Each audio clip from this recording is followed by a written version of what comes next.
तो ये बरबोलापन की बोली मैं कुछ नहीं कहूंगा। सम्राट जी भाई ये मौका दिया है, सम्राट जी काम करिए, जाति पर टिप्पणी करना बंद करिए। और जाति विशेष के अपराधी अपराधी नहीं होते हैं। अपराधी का मतलब लगभग अपराधी होता है। लगातार पनोरमा ग्रुप, जो सोचता है वो करता है। आपके अपने सपनों का आशियाना। क्या बिहार में अब अपराधियों की जात को देख करके उसको जेल की सजा जो है वो मिल रही है? ऐसा हम नहीं बल्कि पूर्णिया सांसद पप्पू यादव का कहना है। पूरे 7 दिनों के बाद जब पप्पू यादव जेल से बाहर निकलते हैं, तब पप्पू यादव ये बयान देते हैं कि सम्राट चौधरी, नए नवेले गृह मंत्री और तमाम वो पुलिस अधीक्षकों का वो नाम भी लेते हैं, जिक्र करते नजर आते हैं कि इन लोगों ने जानबूझकर ऐसा किया। आखिर क्या बिहार में जाति की राजनीति हो रही है? लोगों को जाति देख करके फंसाया जा रहा है? ये आरोप जो है पूर्णिया सांसद पप्पू यादव ने लगाया है। अब से कुछ ही दिनों पहले नीट कांड मामले को लेकर के पूर्णिया सांसद पप्पू यादव जो है काफी प्रखर रूप से बोलते नजर आ रहे थे। उसके बाद पप्पू यादव को पुलिस जो है वो उनके ठिकाने से उठाती। अब ऐसे में आपको बताएं तो पप्पू यादव ने ये आरोप लगाया पुलिस के ऊपर कि मुझे जबरन उठाया गया, मेरी कोई गलती नहीं थी। हालांकि पप्पू यादव जो है 31 साल पुराने मामले को लेकर के जो जेल है, कोर्ट कचहरी के दरवाजे जो है खटखटाते हैं। अब कल देर रात वो बाहर भी निकलते हैं। लेकिन बीते कुछ दिनों से बिहार में आप सुन रहे होंगे कि बिहार में जितने भी विपक्ष के लोग हैं कह रहे हैं कि जाति देख करके जेल जो है वो भेजा जा रहा है। और आज जब पूर्णिया सांसद पप्पू यादव एयरपोर्ट पहुंचते हैं, पप्पू यादव भी यही कहते हैं कि जाति देख करके मेरे साथ ऐसा हुआ है। सम्राट चौधरी को खुली चेतावनी जो है वो दे देते हैं पप्पू यादव। और सम्राट चौधरी को लेकर के पप्पू यादव ये कहते नजर आते हैं कि वो भी संभल जाएंगे, एक दिन ऐसा जरूर आएगा। हम आपको सीधे लिए चलते हैं, क्या कुछ कह रहे हैं पूर्णिया सांसद पप्पू यादव और सम्राट चौधरी के बारे में, क्या कुछ कह रहे हैं, कैसे उनको खुली चुनौती चेतावनी जो है वो दे रहे हैं।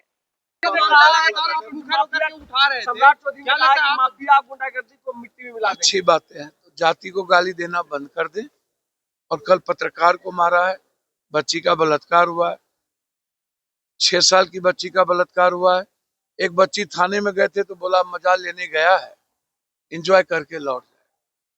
तो ये बरबोलापन की बोली मैं कुछ नहीं कहूंगा। सम्राट जी भाई ये मौका दिया है, सम्राट जी काम करिए, जाति पर टिप्पणी करना बंद करिए। और जाति विशेष के अपराधी अपराधी नहीं होते हैं। अपराधी का मतलब लगभग अपराधी होता है।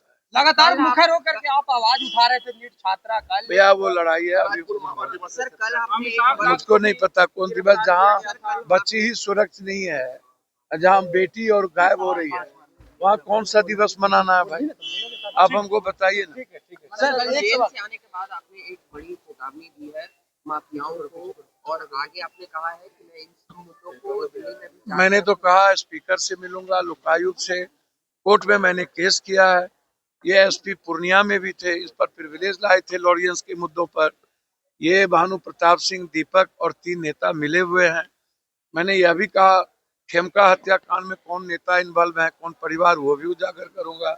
रुपेश को किसने मरवाया ये भी उजागर कराऊंगा। और इनकाउंटर एक माँ के इकलौते बेटे का गलत इनकाउंटर किया, इसके लिए हाई कोर्ट जाऊंगा।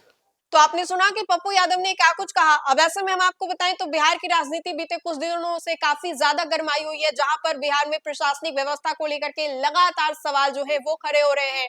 नीट छात्रा हत्याकांड मामले को लेकर के जो विपक्ष है वो काफी ज्यादा हमलावर नजर आ रहा है और सड़क से लेकर के सदन तक इस मुद्दे को जो है वो उठाते नजर भी आ रहा है। इसी कड़ी में आपको बताएं तो पप्पू यादव ने बड़ा हमला जो है गृह मंत्री सम्राट चौधरी के ऊपर साधा है और कहा है कि सम्राट चौधरी जो है वो सुधर जाए या संभल जाए, वरना आने वाले समय में हम जो है और भी प्रखर रूप से अपनी आवाज को उठाएंगे।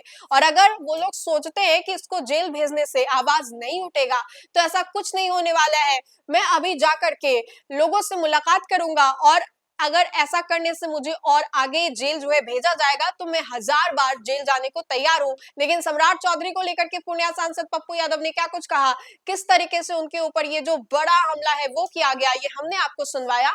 तो फिलहाल के लिए इस खबर में इतना ही। खबरों का सिलसिला लगातार जारी रहेगा, देखते रहे न्यूज़4नेशन। बहुत बहुत शुक्रिया।